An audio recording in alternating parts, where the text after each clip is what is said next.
Bonjour à toutes, bonjour à tous. Est-ce que vous m'entendez bien? Ok, bon, superbe.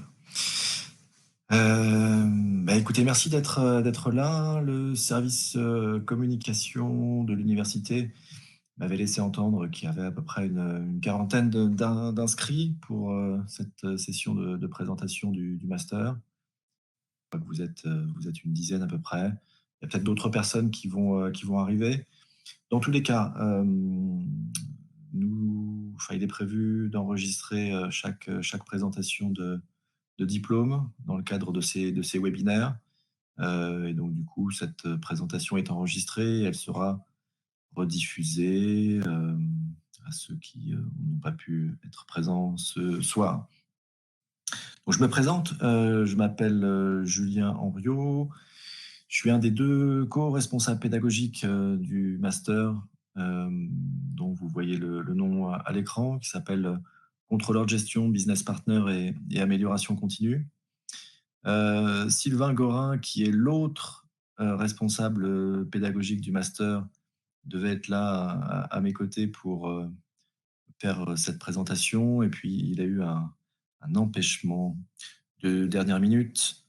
Sylvain, pour tout vous dire, il est contrôleur de gestion professionnel chez Volvo Trucks, à côté de Caen, donc dans l'industrie. Et donc, voilà, il a été retenu par ses activités professionnelles ce soir. Mais bon, je vais assurer seul la présentation. N'hésitez pas, comme je vous l'ai dit précédemment à l'écrit, de laisser sur le chat vos questions. Je les prendrai peut-être pas au fil de l'eau, mais je reviendrai, je pense, à la fin de la présentation pour lire vos questions et tenter, dans la mesure du possible, d'y répondre. Donc, je me lance dans cette présentation.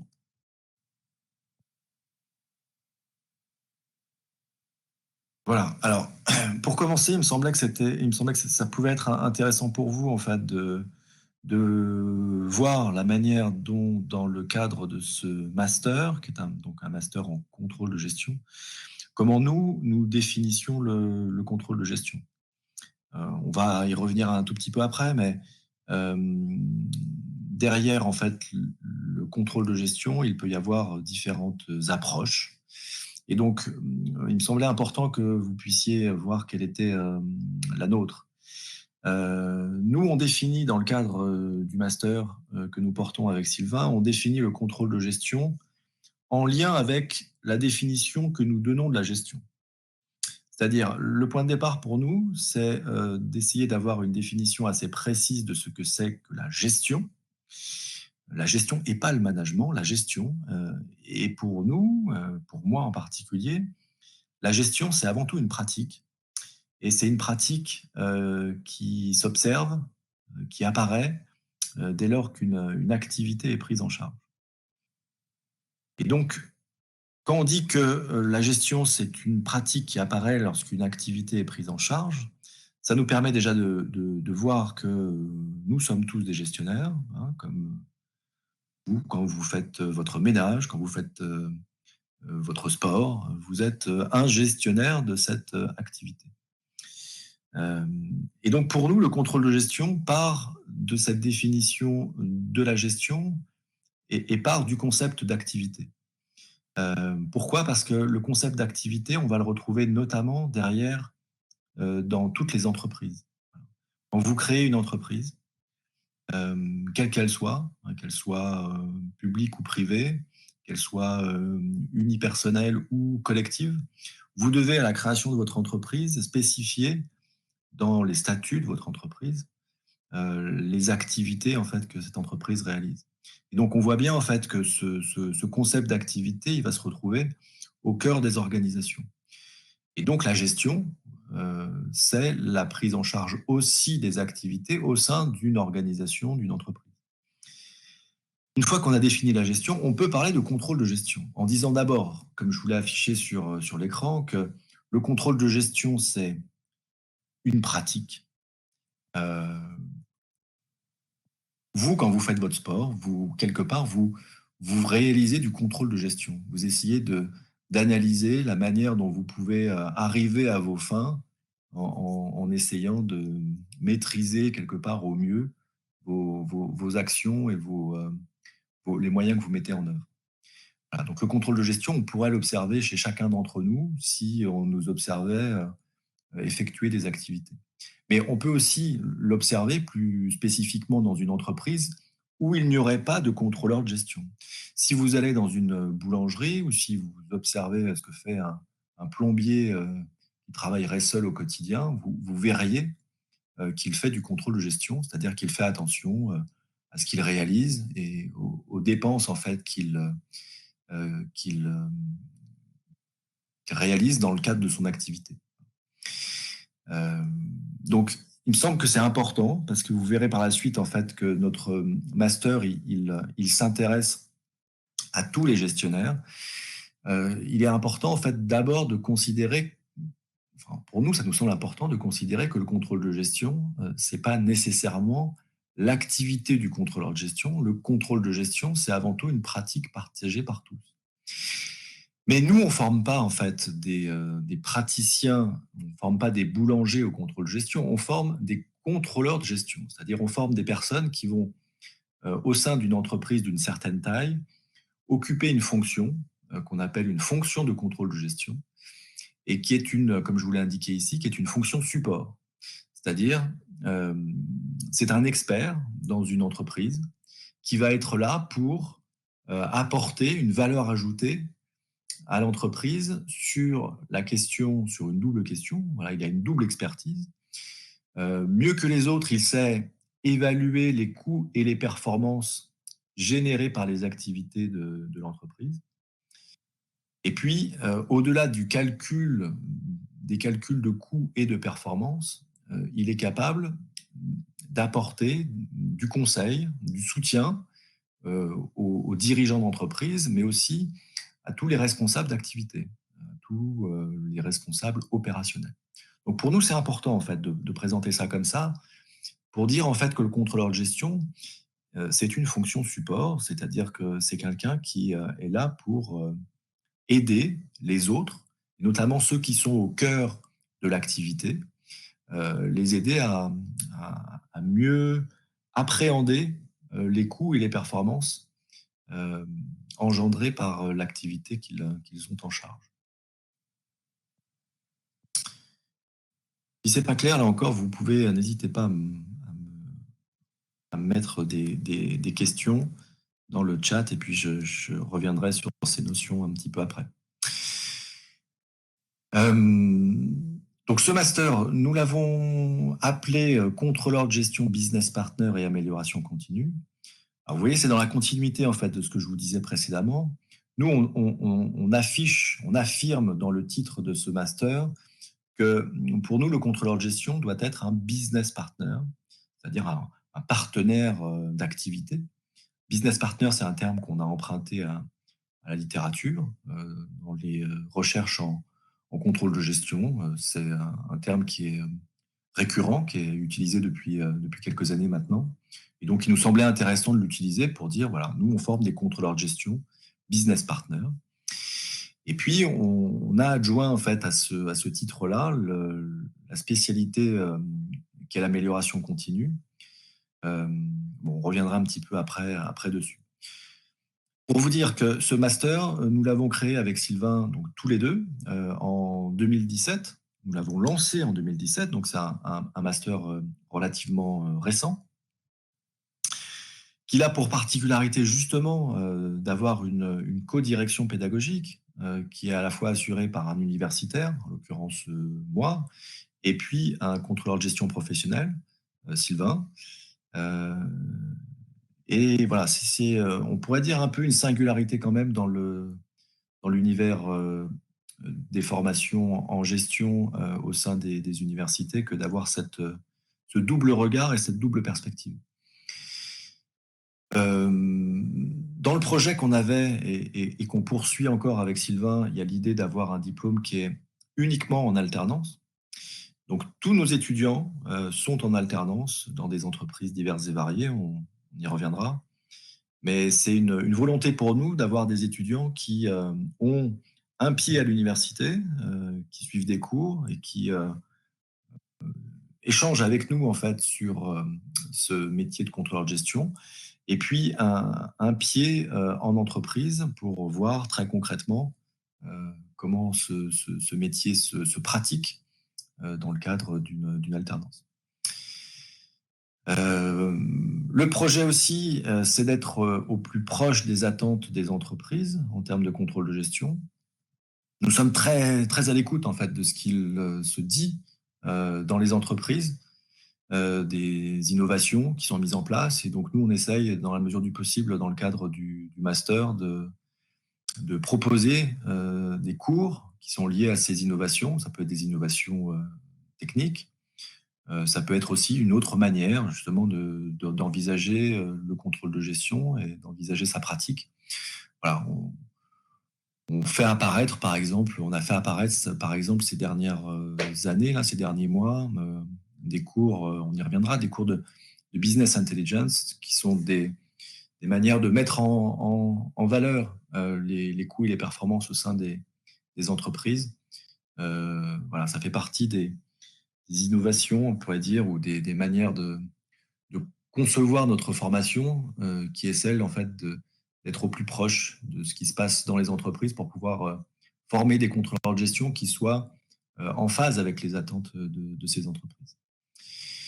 Et puis, le projet qu'on porte toujours avec Sylvain, c'est aussi de faire partie progressivement des masters de référence en contrôle de gestion au niveau national.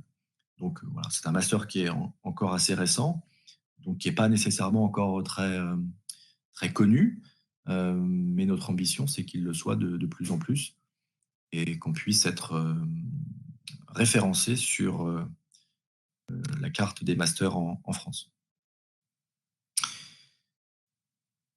Je vous ai fait apparaître cette diapositive pour vous dire que des masters en contrôle de gestion, il y en a beaucoup en France et à l'étranger. Je vous ai mis là sur cette diapositive un échantillon des différents masters que vous allez pouvoir trouver en France. Tous ces masters, en fait, sont référencés sous un même titre. Ils sont tous référencés sous le titre de Master Contrôle de gestion et audit organisationnel. Mais derrière ce titre, il y a des parcours de formation qui sont très différents d'une université à l'autre. Et parfois, au sein d'une même université, vous avez des parcours de formation qui ont des titres différents. Alors, si vous allez, par exemple, si vous regardez, par exemple, à l'université Panthéon-Sorbonne, vous voyez qu'ils ont un master en contrôle de gestion audit organisationnel. Et dans ce master-là, vous avez deux parcours distincts, qui est un parcours qui s'appelle contrôle de gestion et pilotage de la performance, et puis un autre qui s'appelle management de la performance et du risque. C'est aussi le cas à l'université de Caen. À l'université de Caen, nous avons une mention de master qui est contrôle de gestion et audit organisationnel. Et sous cette mention, vous avez deux parcours. Un parcours qui s'effectue à l'IAE de Caen, un parcours qui s'appelle contrôle de gestion et pilotage digital de la performance. Et puis, vous avez un parcours qui est le nôtre, qui s'effectue dans le département économie-gestion de l'université, et donc qui s'appelle contrôleur de gestion, business partner et amélioration continue. Je vous le dis parce que voilà, si vous êtes canet, vous allez certainement être confronté en fait à ce choix-là entre le parcours porté par l'IAE de Caen et le parcours que nous portons nous dans le cadre du département économie et gestion de l'université. Donc il faut que vous compreniez bien que ce sont deux parcours distincts. Et puis, c'est aussi une manière, en fait, de vous dire que quand on se forme au contrôle de gestion, on peut se former, voilà, à travers des spécialisations qui peuvent être diverses. Vous voyez, si vous allez, par exemple, à l'université de Reims, vous allez plus spécifiquement vous former en contrôle de gestion industrielle. Si vous allez à l'université de Bourgogne, c'est-à-dire à Dijon, vous allez plus spécifiquement vous former en contrôle de gestion des organisations publiques. Et donc, il est important pour vous, voilà, de bien savoir où vous mettez les pieds et donc de bien comprendre en fait derrière le même libellé de master, hein, derrière le titre générique de master contrôle de gestion et audit organisationnel, quelle est la formation et quelles sont les spécialités en fait qui vous sont proposées. Donc c'est pourquoi en fait je vous détaille dans la diapositive suivante euh, les singularités du diplôme, euh, donc de ce master contrôleur de gestion business partner et amélioration continue. Donc parmi les singularités, voilà, quand on a créé ce diplôme-là, on a voulu d'abord avec Sylvain coupler une formation approfondie en contrôle de gestion avec des cours en amélioration continue. Donc il y a au total 70 heures de formation en amélioration continue au sein du master, en master 1 et en master 2. L'amélioration continue, pour ceux qui ne le savent pas, en fait, c'est des principes, des méthodes, des outils euh, qui visent à identifier des dysfonctionnements au sein d'une entreprise et puis à accompagner à leur résolution. Parmi les méthodes les plus connues en amélioration continue, il y a par exemple la méthode Lean. Certains d'entre vous doivent connaître au moins de nom. Nous, on forme nos étudiants à l'amélioration continue parce que c'est une bonne manière pour nous de les amener à être au plus près des gestionnaires, des responsables opérationnels.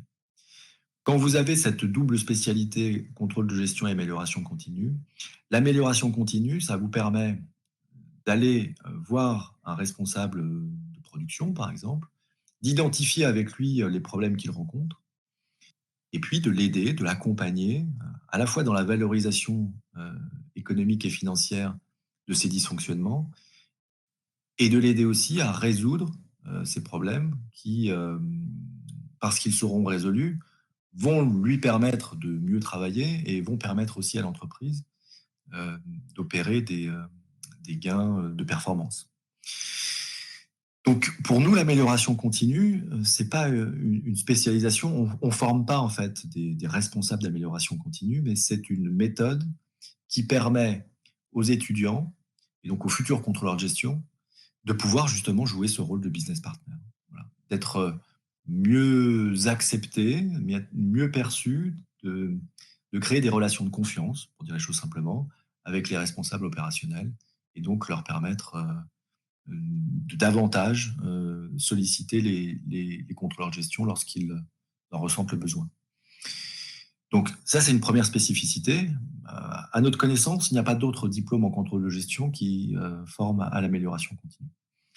Par ailleurs, comme notre vision du contrôle de gestion ne s'arrête pas au calcul de coûts et de performance et qu'on considère en fait que dans notre diplôme, dans notre formation, les contrôleurs de gestion doivent aussi être au service des autres, on a un gros volume d'heures lié à la communication.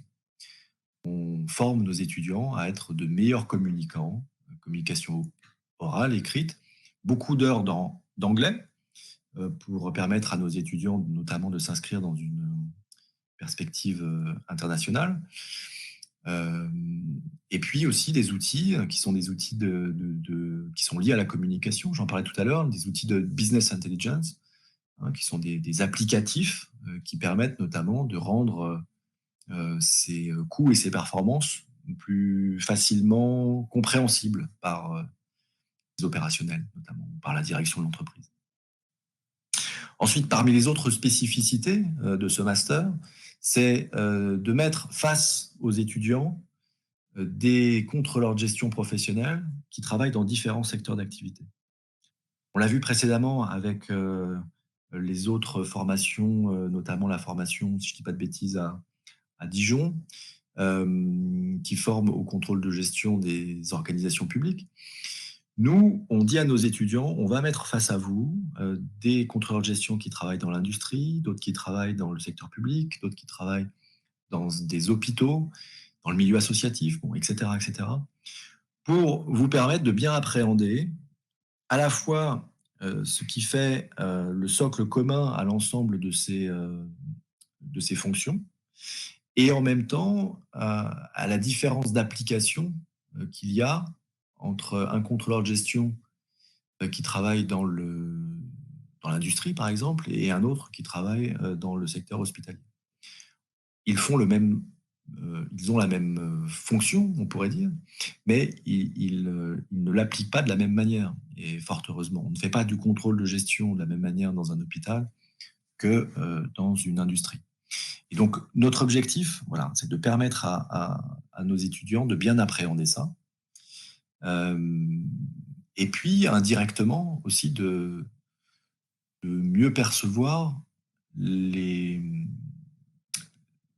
l'entrée dans la vie professionnelle ou les poursuites professionnelles qui s'offrent à eux. Voilà. C'est-à-dire que s'ils sont plus intéressés par le contrôle de gestion hospitalier, ben, l'objectif aussi, c'est à travers ce cours-là de leur permettre de se dire qu'ils pourraient très bien continuer dans cette voie professionnelle. Donc voilà, c'est une deuxième spécificité. Troisième spécificité, c'est que nous sommes à l'université et nous sommes très fiers d'être à l'université et donc on souhaite, un peu en lien avec ce que j'ai dit précédemment, que nos étudiants ils puissent développer des capacités d'analyse. Et pour ça, on leur demande, en Master 2 notamment, de nous montrer leurs capacités et, à travers un mémoire de fin d'études, un mémoire qui est constitué à partir d'une mission qui leur est confiée dans le cadre de leur alternance et autour de laquelle on leur demande de travailler sur une problématique générique. Voilà. Donc pour nous, c'est important parce que c'est justement, vous voyez, en lien avec ce que je disais précédemment, on ne fait pas du contrôle de gestion hospitalier comme on fait du contrôle de gestion industrielle. Et donc le mémoire, pour nous, c'est une manière de vérifier que nos étudiants, voilà, ils sont bien capables de mettre en perspective ce qu'ils font dans le cadre de leur entreprise euh, et donc de le retranscrire à travers ce mémoire-là. Autre singularité, alors j'en parlais un petit peu avant, c'est la mention de master, contrôle de gestion et audit organisationnel, elle est portée par l'IAE de Caen. Mais sous cette mention-là, je vous dis, il y a deux parcours. Et donc, nous, notre parcours, il n'est pas à l'IAE de Caen, il est à la fac de sciences éco-gestion, qui est sur le campus 1. Alors, pour ceux qui ne connaissent pas Caen, en fait, c'est le campus de centre-ville. Alors que l'IAE de Caen, lui, est plutôt excentré derrière le CHU de Caen, un petit peu à la périphérie en fait de la ville. Et c'est un parcours en fait qui est autonome par rapport à l'IAE de Caen. Donc il y a un peu on pourrait dire ce paradoxe, c'est-à-dire que nos étudiants que l'on forme sont à la fin diplômés de l'IAE de Caen, mais ils n'ont pour la plupart en fait jamais mis les pieds à l'IAE de Caen. Voilà, la formation se tient en centre-ville sur le campus 1. Et puis, peut-être une des singularités aussi du diplôme, c'est que, et j'en parle beaucoup, je vois qu'il y en a certains parmi vous qui sont dans mes cours en licence 3, nous recrutons des personnes, voilà, pas des CV, c'est-à-dire que vous voyez toutes les contraintes indirectes qui sont visibles à travers ce que je peux dire. Un diplôme qui est en alternance, un diplôme dans lequel on a des exigences liées aux mémoires notamment. Ça génère en fait ces contraintes-là, nous amène en fait à opérer des recrutements sur des profils un peu spécifiques. C'est-à-dire que nous, on veut avoir des étudiants qui soient à l'aise dans leur basket, et notamment en alternance, voilà, qui ne soient pas en souffrance, puisque cette alternance, cette formation en alternance, elle est quand même relativement exigeante. Et donc, ce que l'on fait, en fait, dans le cadre de nos recrutements, c'est qu'on reçoit évidemment tous les dossiers qu'on nous envoie, mais que systématiquement, on va chercher à opérer des entretiens face à face avec les étudiants qui nous ont envoyé leur candidature pour essayer voilà, de juger au mieux à qui on a affaire. Donc, on ne fait pas, contrairement à ce que peuvent faire d'autres diplômes, une sélection uniquement sur dossier. Nous, on fait l'effort, on prend le temps de regarder chaque dossier et puis quand un dossier nous intéresse, de faire des entretiens en face à face pour essayer voilà, de voir si les personnes qui sont intéressées par notre diplôme correspondent aux critères que l'on recherche.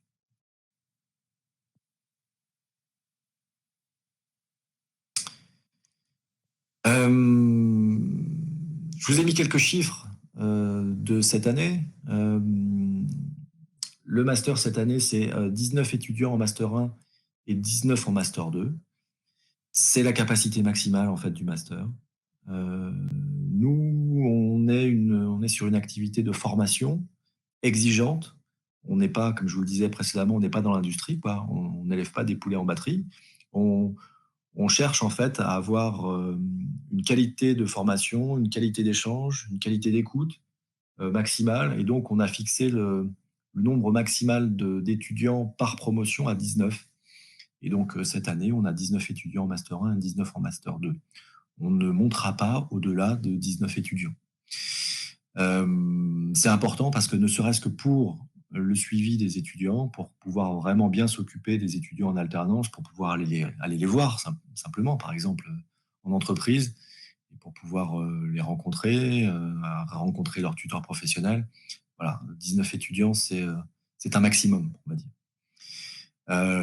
On a un taux d'insertion professionnelle à 3 mois qui est très élevé. Voilà, tous nos étudiants trouvent du travail à la fin de la formation. Là, il y a une petite exception l'an dernier, puisqu'il y a une étudiante de Master 2 l'an dernier qui a voulu faire une année supplémentaire à l'étranger, donc qui est partie au Canada. Donc, de fait, elle n'est pas rentrée dans la vie professionnelle. Donc, c'est voilà, les 8% qui nous manquent. Mais voilà, il n'y a pas de difficulté, en fait, pour les étudiants de ce master-là à trouver du travail. Et puis, un point important, c'est que l'an dernier, par exemple, on a avec Sylvain et puis une collègue de Paris, du CNAM, publié un article scientifique qui est en lien avec justement ce que nous faisons dans le cadre du master. C'est important pour nous parce que là encore, voilà, on cherche à réfléchir ensemble au devenir du métier de contrôleur de gestion. Et donc, on essaye voilà, de faire l'effort, d'actualiser un peu ce savoir, de le formaliser et puis de le publier pour qu'il puisse être soumis à la communauté scientifique universitaire. Donc, c'est une réussite pour nous aussi d'avoir pu faire ça, notamment l'an dernier. Je vous ai mis ici le calendrier du master. C'est pour vous dire en fait comment l'alternance est organisée dans le cadre de ce master-là. Vous voyez les périodes en orange sont les périodes à l'université. En l'occurrence, là vous voyez c'est le planning des Master 1 de cette année. Les Master 1 ont 13 semaines à l'université. Et puis tout le reste, tout ce qui est en bleu, c'est en entreprise. Alors, tous nos étudiants, Master 1, Master 2, là, ces 2 dernières années, sont sous contrat d'apprentissage. C'est-à-dire qu'ils sont salariés de l'entreprise et ils ont notamment 5 semaines de congés. Donc, ce qui apparaît en bleu, c'est à la fois des semaines en entreprise et puis c'est aussi les congés auxquels ils ont droit. Voilà, 13 semaines en entreprise. Vous voyez en fait que l'alternance se fait par semaine complète. Ça permet notamment à nos étudiants d'être dans des entreprises qui sont parfois très éloignées de Caen. On va le voir après, mais on a des étudiants qui sont pour certains en Bretagne, pour d'autres dans les Pays de la Loire, pour d'autres encore à Paris. Et puis il y en a également, bien entendu, sur la région normande. Mais voilà, c'est possible en tout cas de pouvoir effectuer son alternance dans des contrées lointaines, enfin lointaines, relativement de Caen. Et puis dernière diapositive, c'est pour voilà, vous dire où sont nos étudiants en alternance. Vous voyez, il y a beaucoup de diversité. Donc ça, c'est ce que vous voyez à l'écran, c'est soit des entreprises dans lesquelles nos étudiants sont actuellement, soit des entreprises dans lesquelles nos étudiants ont été en alternance. C'est à la fois des grandes entreprises, Veolia, EDF, Total. C'est aussi parfois des entreprises de taille plus modeste. Vous voyez par exemple ici apparaître la fromagerie Gillot, qui est une fromagerie normande, voilà, qui fabrique notamment des camemberts, beaucoup de camemberts. Et donc, on a eu un étudiant qui était voilà, au contrôle de gestion de cette entreprise-là. On a aussi des étudiants qui ont été ou qui sont dans la fonction publique. Vous voyez, il va apparaître le département du Calvados, ou le département de l'Orne, voilà, au conseil départemental du Calvados, conseil départemental de l'Orne. On a des étudiants qui sont, bah, comme je vous le disais, pour certains sur Caen, par exemple chez Agrial, voilà, qui est une entreprise qui est juste derrière l'université, et puis d'autres qui sont beaucoup plus loin. On a des étudiants sur Paris, on a cette année un étudiant qui est par exemple à la RATP, euh, on a un étudiant qui, par exemple, est chez Orano, à Cherbourg. Voilà, donc il y a beaucoup de diversité, et pour nous, cette diversité, elle est très importante.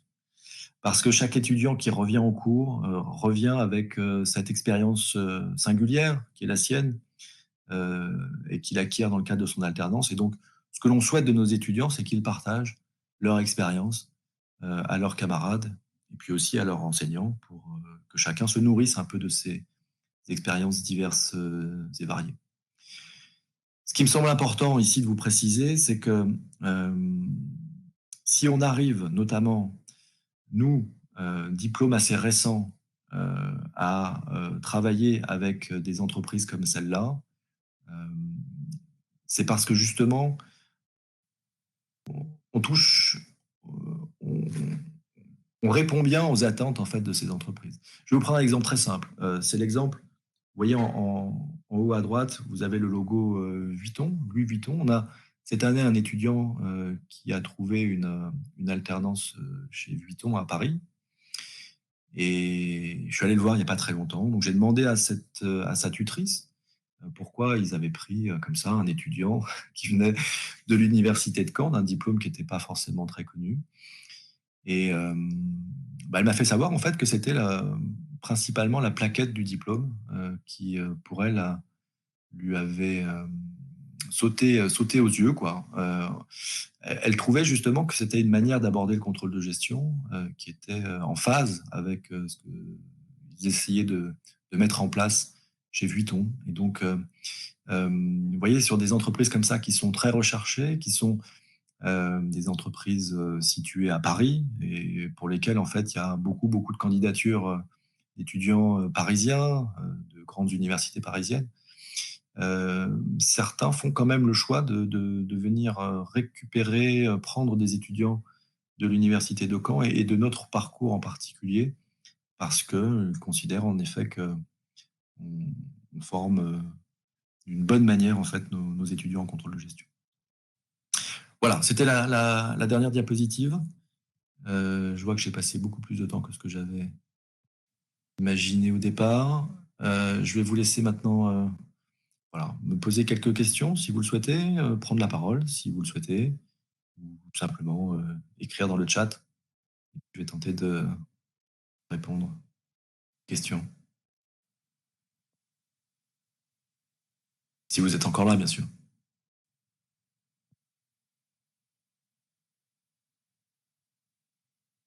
Euh, Allô? Bonjour monsieur. Bonsoir, on peut dire. Oui, bonsoir Eman. Ah oui, vous allez bien? Ça va, très bien, merci, oui. Oui, ça va. En fait, j'ai une petite question par rapport la période de l'inscription pour ce master-là. Oui. inscription administrative. C'est quand exactement la période? Alors, vous savez que cette année, en fait, il y a une particularité, c'est que les dossiers de candidature vont maintenant devoir être posés sur la plateforme qui s'appelait jusqu'à présent trouvermonmaster.gouv.fr et qui Ouais, va changer de nom aussi, qui va s'appeler monmaster.gouv.fr. Et donc, pour l'instant, en fait, comme cette plateforme n'a pas été encore mise en ligne, il y a encore quelques doutes pour nous sur la manière dont ça va s'effectuer concrètement. Et puis, pour l'instant, on n'a pas confirmé quelle était la période de dépôt des dossiers et puis ensuite de sélection des dossiers. Donc, je ne peux pas encore tout à fait vous répondre. Je peux vous dire qu'en gros, logiquement, vous devriez pouvoir poser vos dossiers de candidature à partir du mois de février, je pense plutôt fin février. Euh, et nous, on a une ouverture des dossiers de candidature qui devrait se poursuivre au moins jusqu'au mois d'avril. Donc, d'accord. cette période-là, en fait, pour pouvoir déposer vos dossiers sur la plateforme, a priori. OK, ça marche. Merci beaucoup, monsieur. Merci pour la présentation aussi. Merci à vous. Ok. Euh, Bonsoir, ah, monsieur. pardon. Bonsoir Stéphane. Et merci beaucoup pour la Ouais, présentation. aux questions qui sont sur le chat. Dites-moi. Alors, dans votre présentation, vous avez dit que vous avez des alternants qui sont dans diverses villes. Oui. Alors, j'aimerais savoir votre formation, vous la proposez en ligne ou comment? Parce que vu que certains sont dans des villes différentes. Oui. Elle n'est pas. Alors, peut-être que je me suis mal fait comprendre, mais elle n'est pas proposée en ligne. En fait, sur la diapositive précédente, celle-ci là, je vous indiquais en fait que les périodes en orange sont les périodes à l'université. C'est-à-dire que, vous voyez, par exemple, nous sommes au mois de janvier, là, les Master 1, cette semaine, ils sont à l'université de Caen. Euh, toute la semaine. Ils ont voilà, en moyenne 35 heures de cours sur les semaines en orange. Et donc, ils sont réunis au sein de l'université de Caen. Et puis, à la fin de cette semaine, bah, certains vont repartir à Paris, d'autres vont repartir à Nantes, d'autres vont rester dans la région pour retourner en alternance. Ce que je veux dire, en fait, c'est que ces périodes en fait, orange de formation à l'université de Caen, elles sont condensées sur une semaine. Et donc, ce qui permet à certains étudiants d'avoir une alternance voilà, Paris ou en Bretagne, quoi. Mais Merci on beaucoup. ne propose pas la formation à distance. Nous, ce qu'on veut, ce qu'on souhaite, c'est avoir nos étudiants face à nous. On veut créer du lien avec nos étudiants. Donc, on ne propose pas la formation en distanciel. D'accord. Du coup, et quels sont vos critères de sélection? Et également aussi, est-ce que c'est vous qui trouvez les étudiants de l'alternance ou bien c'est aux étudiants de trouver forcément une alternance? Alors, est-ce que vous accompagnez? Donc, c'est dans ce sens. Alors, Merci. oui, ça fait partie aussi, alors j'aurais pu l'indiquer, mais ça fait partie aussi de nos manières de faire depuis le début. Une fois en fait qu'un étudiant nous intéresse, qu'on a jugé en fait qu'il avait le profil pour rentrer dans notre diplôme, nous l'accompagnons en fait dans la recherche d'une alternance. Alors de différentes manières.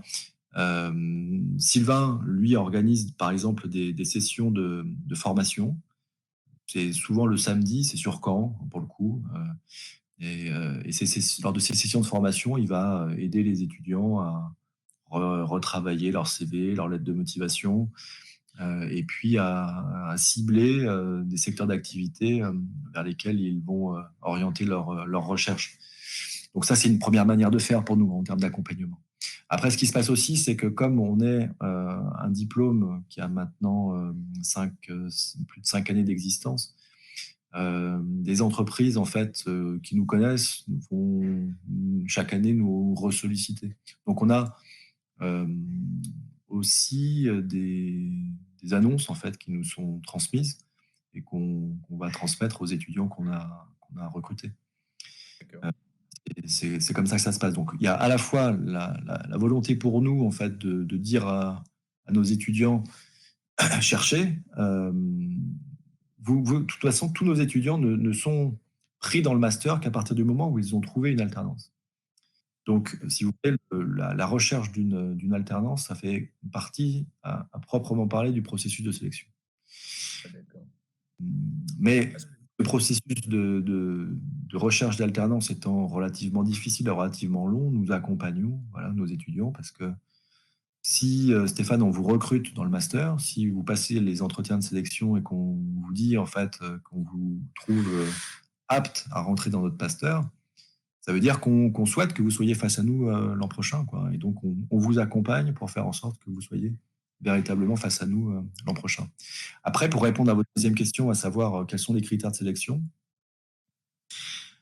on va malgré tout, comme tous les autres responsables de formation de niveau master, on va quand même regarder les résultats passés. Ce que l'on souhaite voir à travers votre parcours en licence, notamment, c'est vous ne serez pas en difficulté dans le cadre du master, dans le cadre des enseignements du master. On ne veut pas que nos étudiants soient en difficulté dans le cadre de la formation qu'on leur propose. Donc c'est un premier point. Voilà. Et puis le deuxième point, c'est voir la capacité que vous avez, à votre âge, avec votre expérience, à rentrer dans le costume de l'alternant et ensuite dans le costume du futur contrôleur de gestion que l'on espère que vous serez, quoi. Donc voilà, on regarde ça. Alors je ne pourrais pas vous donner des critères très très très très précis en fait sur ce qui nous amène à choisir l'un ou l'autre étudiant, mais en tout cas voilà, ça fait partie des éléments de sélection, on pourrait dire. Merci beaucoup. Je vous en prie. Bonsoir. Donc, je vais. Alors Audrey me pose la question du salaire brut annuel de nos étudiants. Alors, il y a une étude qu'on avait faite l'an dernier, ou en tout cas que l'université nous avait transmise. Je crois qu'on est autour de 35 000 euros bruts pour les étudiants qui ont dû sortir en 2021, du coup, je crois. C'est voilà, très variable en fait d'une entreprise à une autre. On a une étudiante, par exemple, qui a été embauchée à la Défense, pour pas dire de bêtises, je crois qu'elle a été embauchée chez Carglass et qui était autour de 45 000 euros bruts, je crois, si je dis pas de bêtises. Donc, ça va dépendre un petit peu aussi de l'emploi, du secteur d'activité dans lequel vous allez postuler, de l'entreprise. Si vous êtes en région parisienne ou ailleurs, votre salaire peut varier en fait de manière assez significative. Mais je crois qu'en moyenne, on est autour de 35 000 euros bruts. Qu'est-ce que j'ai comme autre question? Est-ce que vous conseillez de commencer à chercher une alternance avant de postuler et d'avoir la réponse d'acceptation du master? Xavier, oui, il faut chercher de toute façon des alternances. Donc, si vous commencez à chercher, c'est un point positif, notamment dans le cadre du processus de recrutement que l'on effectue. C'est ce que je disais hier à un étudiant de licence 3 qui me posait la question. C'est sûr que si vous arrivez en entretien en disant j'ai déjà une entreprise, j'ai déjà une alternance, ça laisse entendre en fait qu'il y a une entreprise qui a déjà fait un processus de sélection et qui vous a trouvé en fait apte pour occuper le poste d'alternant en contrôle de gestion. Donc, si une entreprise a déjà fait cette démarche-là, nous, on aura tendance en fait à regarder votre dossier avec bienveillance en quelque sorte, en se disant qu'il n'y a pas de raison en fait que l'entreprise qui vous a prise se soit complètement trompée, quoi. Donc c'est plutôt un point positif, voire même très positif en fait, quand on reçoit des candidats qui ont déjà trouvé une alternance. Après, en contrepoint de ce que je viens de dire, nous sommes là au mois de janvier. Je suis pas sûr que vous trouviez beaucoup d'entreprises au mois de janvier qui cherchent un alternant pour le mois de septembre prochain. En général, les annonces, elles arrivent à partir du mois de mars, avril. Là, vous voyez, par exemple, il y a le gouvernement qui vient d'annoncer la semaine dernière, je crois, si je ne dis pas de bêtises, qu'il renouvelait ces aides aux entreprises qui prennent des alternants. Bon, vous voyez, je pense qu'il y a beaucoup d'entreprises qui attendaient en fait cette décision gouvernementale avant de savoir s'ils allaient recruter ou pas de nouveaux alternants l'an prochain, quoi. Donc, voilà, je pense qu'il faut commencer à regarder les annonces qui peuvent sortir pour la rentrée prochaine. Mais le pic des annonces, ce sera plutôt autour du mois de mars-avril. Tariq, s'il vous plaît, est-ce que la formation est possible pour un étudiant ayant une licence AES, AGE? Oui, oui, tout à fait. Nous, ce qu'on demande à minima, en fait, c'est des étudiants, c'est des parcours dans lesquels il y a des enseignements en gestion, quoi. Le contrôle de gestion, il est relativement lié à la comptabilité, notamment. Donc, il est important, en fait, pour nous d'avoir des étudiants qui ont déjà suivi quelques cours en comptabilité, qui ont compris, en fait, comment était structurée la comptabilité générale, qui ont, pourquoi pas, eu aussi quelques enseignements et pourquoi pas des bons résultats en comptabilité analytique. Voilà, pour que ils sachent en fait où ils mettent les pieds aussi, quoi. Donc on ne demande pas, on n'a pas là encore un profil type d'étudiant qui sortirait d'une filière par rapport à une autre. Mais ce qu'on souhaite en fait, c'est quand même que nos étudiants, ils aient déjà suivi des cours de gestion, pour dire les choses rapidement, et ou eu quelques expériences professionnelles pour justifier en fait de leur choix de poursuite d'études. Loïc, êtes-vous ouvert à la candidature d'élèves provenant des autres universités que celle de Caen? Y a-t-il des chances que je sois pris? Pour ma part, je suis à l'université Paris-Nanterre. Bah oui, Loïc, bien sûr qu'on est ouvert à d'autres universités et à d'autres parcours, heureusement. Mais je crois que c'est le cas en fait de toutes les universités. Même les universités parisiennes ne recrutent pas que des masters, que des étudiants qui sortent de Paris, fort heureusement. Nous, ce qu'on cherche véritablement, c'est une diversité de profils. Voilà. Alors, on va pas forcément choisir des Parisiens parce qu'ils sont Parisiens ou des Nantais parce qu'ils sont Nantais, mais on va chercher à avoir une diversité de profils. Donc, nous, cette année, pour prendre l'exemple des Master 1, on a des étudiants qui ont intégré le Master 1. Certains venaient de Grenoble, d'autres de Montpellier, d'autres de l'Université de Caen, bien entendu, d'autres de Paris. On a des étudiants qui, en Master 1 cette année, avaient arrêté leurs études pour rentrer dans la vie professionnelle et puis qui ont posé leur candidature parce qu'ils voulaient, voilà, après avoir eu quelques expériences professionnelles, ils étaient certains en fait de vouloir devenir contrôleur de gestion et donc ils étaient en reprise d'études. Voilà, on a des étudiants étrangers, on a des étudiants cette année en Master 1, on a 2 étudiantes marocaines, par exemple. Donc, ce qui compte pour nous, c'est voilà, une diversité de profils parce que la diversité est censée, malgré ce qu'on a pu entendre aux dernières présidentielles, la diversité, c'est la richesse, quoi. Et donc, on essaye d'appliquer ça, nous, dans le cadre de notre master.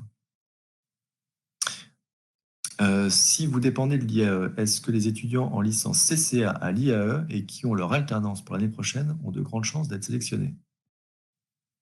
Alors, Audrey, qu'est-ce que ça veut dire ça? Pourquoi vous me parlez de licence CCA pour le coup? J'ai mal à comprendre en fait.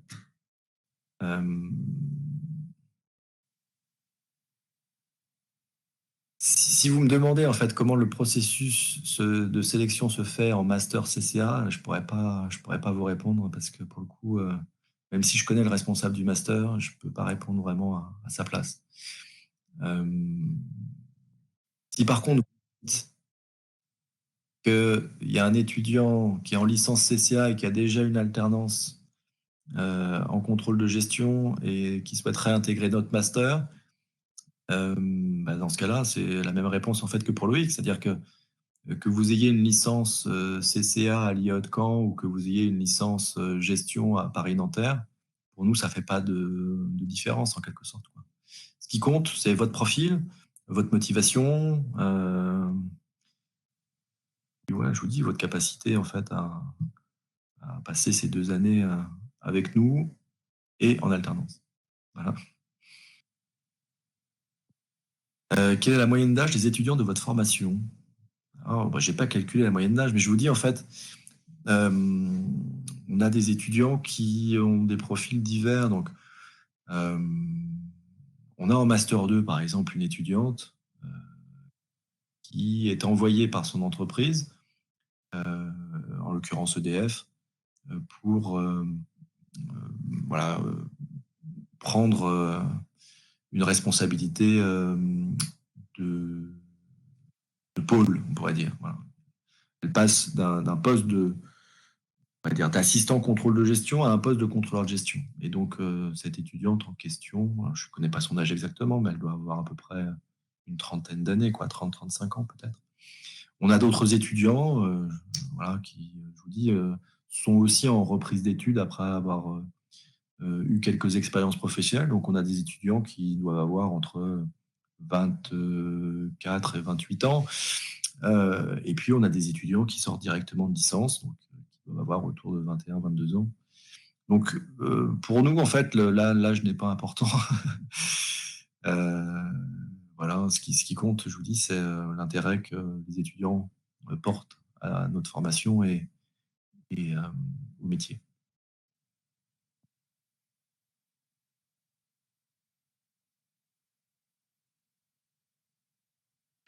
Pourquoi, quels sont les points forts, Loïc, de votre formation? Pourquoi votre formation et pas une autre? Bah, en fait, je pense l'avoir déjà dit ça dans la présentation. Euh, nos points forts, si je devais en garder qu'un, je dirais que c'est quand même le suivi des étudiants. Enfin, en tout cas, le suivi des étudiants, ou le pilotage des étudiants, ou l'accompagnement des étudiants. Voilà, c'est peut-être le meilleur terme, l'accompagnement des étudiants. Pour voir de loin ce que font certains de mes collègues dans d'autres universités, euh, je crois qu'on peut se féliciter, nous, voilà, de réussir à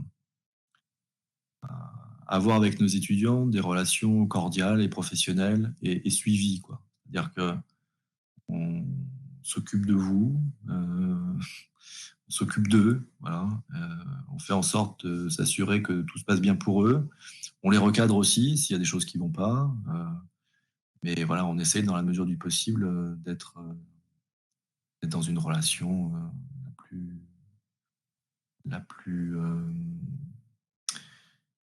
la plus professionnelle, mais j'ai envie de dire euh, la plus intéressante pour eux comme pour nous, quoi. Voilà. Euh, donc, si vous venez chez nous, c'est que, je vous dis, on aura suffisamment réfléchi sur votre candidature et qu'on espérera que ça se passe du mieux possible. Donc, on espère que ce sera réciproque, quoi. Ouais, voilà, Loïc. Je ne sais pas si ça répond à votre question. Voilà. Nous, ce qu'on souhaite, voilà, c'est créer, peut-être même d'ailleurs, si je devais encore aller un peu plus loin, mais peut-être que j'exagère un tout petit peu en disant ça, mais c'est créer des relations de long terme en quelque sorte. Voilà. On est au début en fait d'un processus de professionnalisation. Et donc nous, ce qui nous intéresse, ce qui nous a intéressé dès le début du master, c'est de se dire que les étudiants qui sortent de notre master, on espère qu'ils auront plaisir en fait à revenir nous voir et pourquoi pas pour certains d'entre eux à venir enseigner dans le cadre du master. Alors ça, c'est déjà arrivé, euh, voilà, 2 ans. La personne qui s'occupe du contrôle du cours de contrôle de gestion hospitalière, c'est une ancienne étudiante du master. Et pour nous, voilà, c'est la boucle est bouclée en quelque sorte. On n'est pas là, je vous dis, on n'est pas là pour former à la chaîne en fait des étudiants. On en forme finalement relativement peu, 19 par an, mais l'ambition c'est qu'ils soient bien formés et qu'ils soient reconnaissants en fait de cette formation.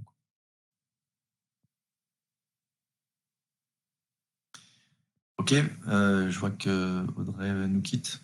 Bon courage Audrey pour ces partiels. Et puis à bientôt peut-être.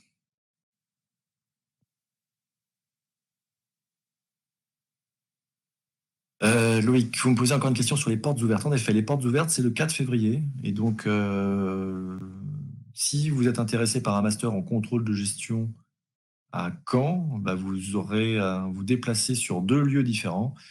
À l'IAE, où vous irez voir les responsables du master contrôle de gestion et pilotage digital de la performance. Et puis le master contrôleur de gestion, business partner et amélioration continue sur le campus 1, derrière le château de Guillaume le Conquérant. Et en effet, c'est bien le 4 février, le samedi 4 février.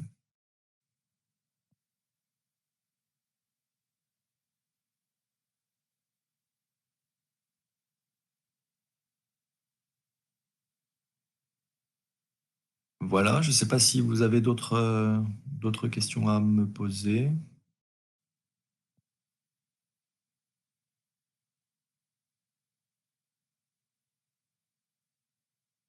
Voilà, je vais vous laisser, pour ceux qui en auraient besoin, je vais vous laisser mon adresse mail dans le chat. Vous pouvez éventuellement, si d'autres questions vous viennent, m'envoyer ces questions par mail. Et puis, dans la mesure du possible, j'essaierai d'y répondre. Je vois qu'Eman est en train d'écrire. Il y aura peut-être une ultime question.